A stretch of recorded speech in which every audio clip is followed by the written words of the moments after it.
Hey everyone, Dan here. Growing up, I loved animated movies. Just flashing colors and imagery, it was enough to get your young hyperactive mind going.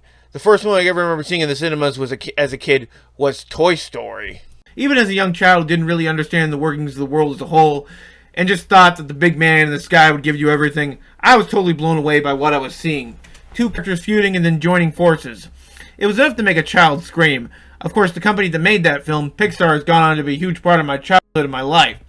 I'd always make it a point to learn and see whatever the next movie they're making is.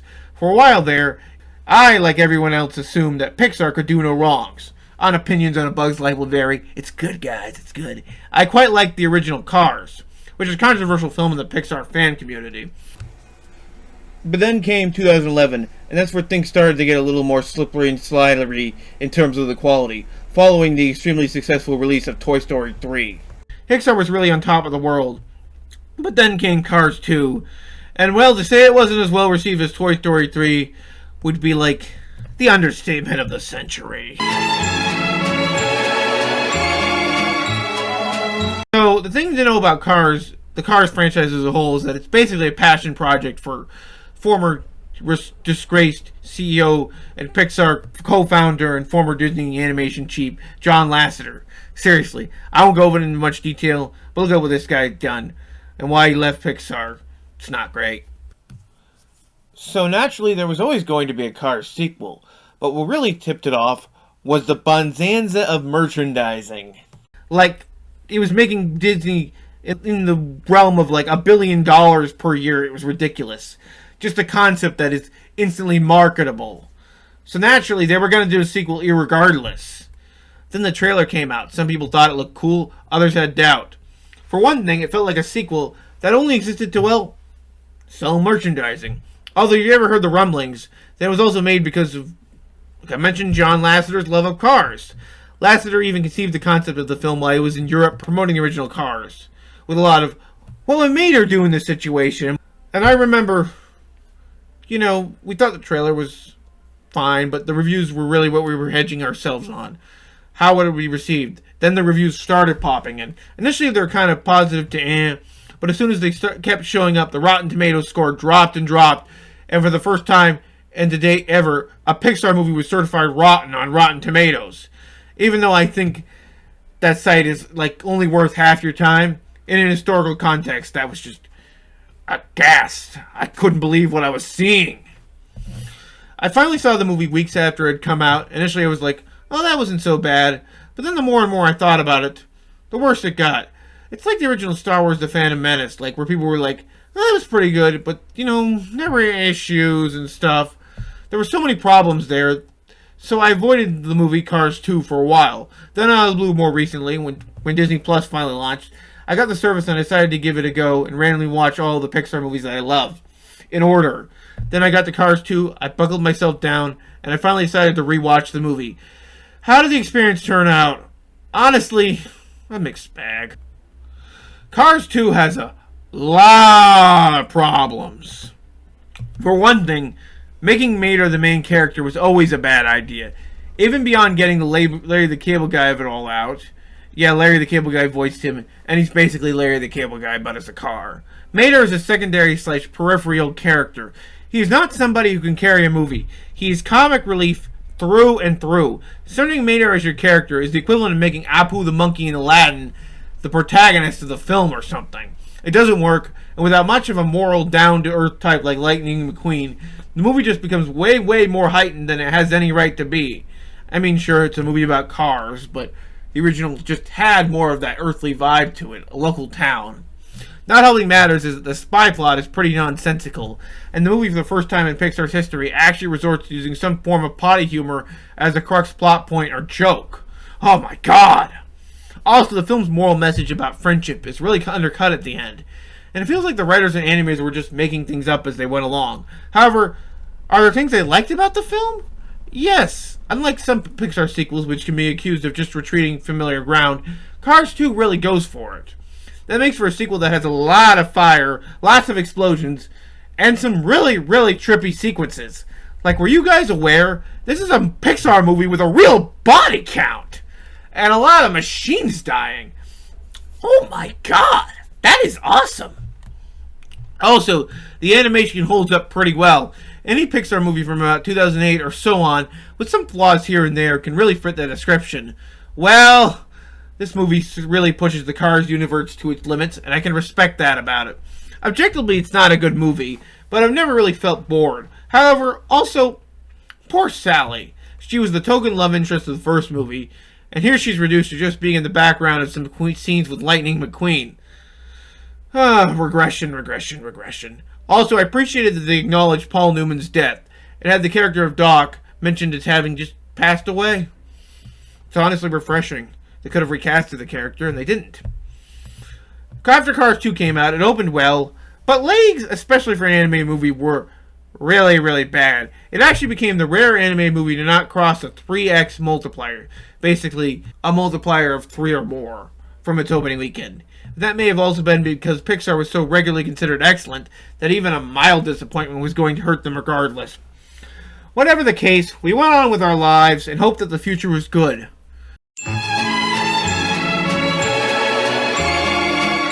So, we heard about the next Pixar movie, rumblings, and that's when Brave came into the picture. Originally conceived as The Bear and the Bow, oh, that's so much more of a better title. The film was originally going to be directed by Brenda Chapman and was based off a combination of her love for fairy tales and her own relationship with her daughter. But things got a bit rocky during post-production, as they tend to with these animated movies. Hint, it's not easy making them. And Brenda Chapman was sort of inexplicably sacked, and Mark Andrews came on as co-director. Whatever the case, Brave went along and was scheduled for a 2012 release. The trailer dropped, and everybody thought it was intriguing, mysterious, a bit different, Pixar doing their own version of a Disney princess tale, and so on. Then the movie came out, reviews were positive, but not overwhelming. Pixar had so many good movies up to that point that even some reviewers were going to give them a hard time. And like everybody else, I went to see it at opening weekend. The movie was especially important to me because I saw it exactly after I had finished my courses in high school. So how did the movie go over? I'd say it was pretty good. To be honest, it's not perfect, but a certain step up from Cars 2 in many respects, especially on the character front. For one thing, a bit rudimentary and standard into your mother bear jokes here, but Merida is a really well-defined, and as voiced by Kelly MacDonald, well-told character, and I actually found her relationship with her mother, who by the way is voiced by Emma Thompson, to be genuinely affecting. That's the Pixar magic for you. Plus, Billy Connolly as a tough but good-natured Scottish warrior king, yeah, sign me up. Those are the kinds of roles that the dude was born to play. I think that a lot of the movie's problems, however, can be largely placed on the shoulders of co-director Mark Andrews. Not that he's bad or anything, mind you, and I'm not saying that he's the sole reason, but I think it's clear that he really wanted to place a lot of the emphasis on the comic relief. Comic relief isn't inherently bad. In the right circumstances, two characters that are diametrically opposed, or they're arguing, or they're making reasons and commenting on things can be really fun. But Merida's triplets brothers are not inserted well into most of the sequences that they're featured in. And if anything, they sort of destroy the flow of the film. They're found fine as background extras, but when they're stealing food, I sort of drift away. But aside from that, I do still quite enjoy Brave. It may not be top tier Pixar, but that's a huge mountain to begin with.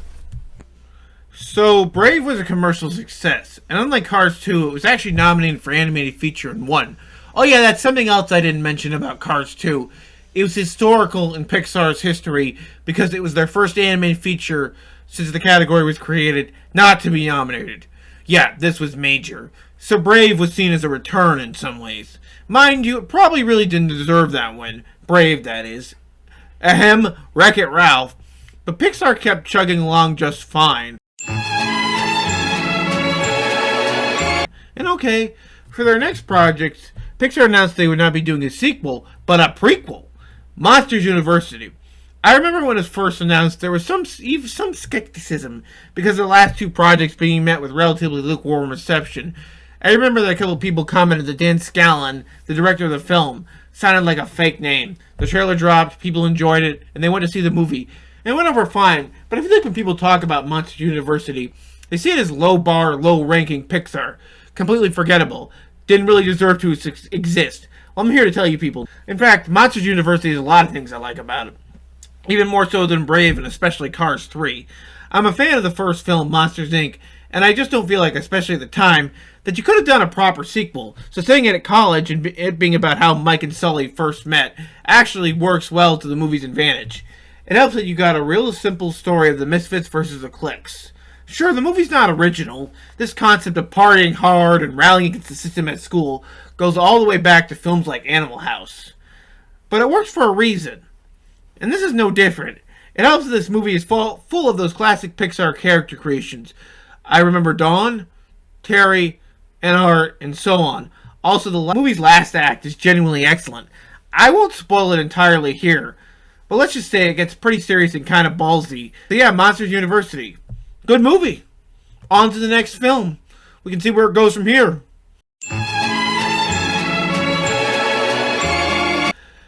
So after those films underperformed, relatively speaking, there was some pressure that Pixar's next movie, Inside Out, was actually going to work.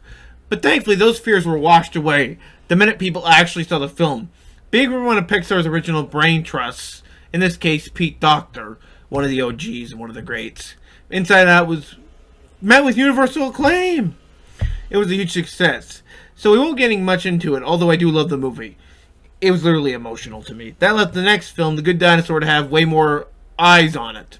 Much like with Brave, the movie had really been through the drainer. Originally conceived by one of Pixar's heavier names, Bob Peterson, the movie was going to involve get this, Amish dinosaur farmers. But apparently Peterson couldn't crack the third act, so he left or sacked, or however you want to put it. I don't really know, because it's all studio politics at the end of the day, and was replaced with Pete Son, making his directorial debut and to-date only film. This spelled trouble already. Though with The Good Dinosaur being pushed from 2014 to 2015, this meant for the first time in history there would be 2 Pixar movies in a year. And did it pay off? Unfortunately, like most Pixar movies, not made by one of the original teams, The Good Dinosaur was met with fine, but not overwhelmingly positive reviews. It went up against the third Hunger Games movie, Mockingjay, and landed with the biggest of thuds. It was clear at this point, if a Pixar movie didn't have overwhelmingly positive reviews, that a certain segment of the population wasn't going to waste their hard-earned cash on it. What of the movie itself? What do I think about it? The Good Dinosaur is kind of good, flaws and all. Like, yeah, it's got its problems. For one thing, the main character, Arlo, spent a lot of the movie screaming, and it really gets on my nerves from time to time. Will you shut up? If anything, I much prefer Spot, even if he's the cave boy. Not to mention all the story elements that are swiped from much better, different animated movies. Like that bit where Arlo sees his dad is in a dream sequence. Can you say heavy shades of the Lion King? All the clear post-production story problems, plus the cartoony designs that don't even really match the beautiful environments. That's a common criticism of modern Pixar, is that they make movies that are visually beautiful, but they have character designs that are more rudimentary. I don't really get it myself, but I guess there's points to it. There are moments of beautiful clarity on screen. Like, take that Firefly sequence, for example. That's what I want out of my animated movies, just mood and atmosphere. And that describes a lot of The Good Dinosaur. Since there's no specific antagonist, and it's a classic Pixar 2 characters go on a journey, the movie has moments where they just let the visuals speak for themselves. In a way, it's a bit of a contrast in play, but one that I ultimately grew to appreciate the second time around. I really dug into the movie. The Good Dinosaur may not be the great dinosaur, but he's certainly close to fitting the good part.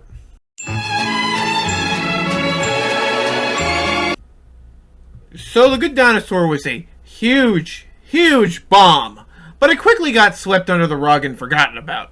Yeah, it kinda doesn't exist. Still, Pixar needed to get back on happy terms with Disney than to just make another sequel. At this point, it was clear to me and many that Pixar probably needed an overhaul, a change in leadership. John Lasseter and co had been there for so long that eventually new blood was needed. Not to mention, around this time, Lasseter was not only running Pixar, but he's also working as the new head of Walt Disney Animation. In a way, it really felt like Pixar was getting the scraps, while Disney was getting all the huge projects instead. A year before Good Dinosaur had been released, Frozen happened, and Disney was well on its way to becoming back to being an animation powerhouse again, while Pixar was sort of more and more retreating. This was none more reflected when they announced a Finding Nemo sequel. It looked like it could have been a get-out-of-free-jail card for Andrew Stanton, who had attempted his live-action debut 4 years earlier, one of the biggest bombs ever in John Carter. I think it's pretty good, though. However, in interviews, Stanton claimed that the project was already in development before Carter had even properly been released. Take of that what you will. Hey, animation takes a long time to make. And this time the sequel would not focus on Marlin much as it would Dory. In very much wrong hands, this could have been another Cars 2. Dory's another fun character. There's still questions if she could carry her own film. However, unlike, say, Mater, Dory is not really a background character. She's a major plot point of the first film, and her low memory energy really fits the overall aesthetics of that movie. Seriously, how many of us kids remember just doing, just keep swimming, just keep swimming? So how did the movie turn out? I'm half and half. I actually think Finding Dory suffers from the same problems that the main character does herself. It's intermittently memorable. In truth, I actually find there's a lot to like about Finding Dory. Hank the Octopus in particular is a great new character for Dory to play off. I appreciate that it only makes real minor callbacks to the original, and the climax, while super crazy and off the wall, and probably a bit too over the top for Pixar, is incredibly memorable, and instantly winning in so many ways. Not to mention, I actually think its message of loneliness and isolationism is handled especially effectively. Despite this, though, it does feel like a by-the-numbers, safe sequel, retreating most of the same ground as the first. So in that regard, it isn't particularly successful. However, it is really nice to compare it to the first, and see just how much CGI animation has come since the days of Finding Nemo. The ocean looks so seamless. And the aquarium setting gets an extra thumbs up from me, especially in terms of how they approach the visuals. At least in terms of the designs. I don't doubt that they're treating those fish over there really, really poorly. Plus, that Sigourney Weaver is my friend bit any day of the week, miss. So yeah, Finding Dory. Probably more near the bottom of the Pixar rankings, but since I'm such a big fan, it still gets a hearty recommendation from me. Just watch it with the memory in mind. So yeah, Finding Dory was a big success, instantly breaking the opening weekend record for an animated movie at the time. With that success behind them, Pixar could really start revving up the original animated movies again. Oh wait, this is still the John Lasseter era. Gotta sell those toys, you know. Time for Cars 3. Anyway, I'm sort of kidding. But yeah, despite Cars 2 not being particularly well received, and kind of hurting off children and families from wanting to see another Cars film, Disney and Pixar had to find a way to keep the train going. Choo-choo! So Cars 3 was a go, and we were all expecting it to stink so bad. However, the movie both surprised and met our expectations in some ways. Cars 3 was a total 180, reversed from Cars 2, back down to the earthiness of the first film. No more secret agents. Mater was barely even in the film, making it clear that Pixar absolutely was ashamed of how 2 had been handled. And now it was Lightning McQueen's story. A story of recovery, hope, and just getting your wheels back in gear. What's funny about Cars 3 to me was that when the teaser dropped, it looked so dark. What with it looking like Lightning McQueen was about to die, and the phrase, "From this moment, everything will change." However, that was part of just selling the movies being more epic than it actually was. Now, I'm on two minds about Cars 3. I do appreciate that they tried to replicate more of the original. I also appreciated the new female voice car they introduced named Cruz. She and Lightning McQueen have a good relationship, and her character is well defined and works. However, I would be lying if I said I didn't kind of enjoy the zaniness of the second Cars 2 more to some extent, despite the fact that, objectively speaking, it's mostly a disaster of a story. And as it bears repeating, Mater is absolutely not a lead character. So as a result, Cars 3 sort of feels like more of the same, and it's probably not that particularly memorable as a result. So with Cars finally out of Pixar's system, sorry, Planes doesn't count, it was finally time for Pixar to make more original movies. And boy, did they ever make another original movie. Coco was released the same year as Cars 3, and yet it's 10 times more the movie that Cars 3 ever was. Mind you, both movies have entirely different reasons for existing, but still. Coco doesn't really fit into this bit of my series, however, because it was universally well received, and did quite well too. It's an awesome movie as well. Oh god, remember me, so perfect. So now that Coco's out of our systems, what about the next movie? Oh yeah! The Incredibles 2. Another sequel. Yeah, you can tell at this point that Pixar was sort of running on fumes. The Incredibles 2 is a movie that I quite like, but with it and Toy Story 4 back to back, many of us were scratching our heads and wondering when Pixar was going to let go of these sequels. Enough already! Thankfully, since Toy Story 4, they have not made another sequel. But wait, what's that I see? Rumors of an Inside Out sequel? Is that true? We'll find out. Anyway, both Incredibles 2 and Toy Story 3 were generally well received, especially as far as Pixar movies concerned. Even if I think there's a lot of hesitation as to why Toy Story 4 even needed to be a thing in the first place. I guess the answer is always toys, toys, and more toys. Never can have enough of those toys. While also The Incredibles 2 had plenty of detractors, I consider it to be mostly an enjoyable sequel, even if it does lack a clear-cut good antagonist, and sometimes does wander into more of a reverse of the first, only with Mrs. Incredible as the protagonist. However, the Bob and Kids storyline is basically solid gold as far as I'm concerned.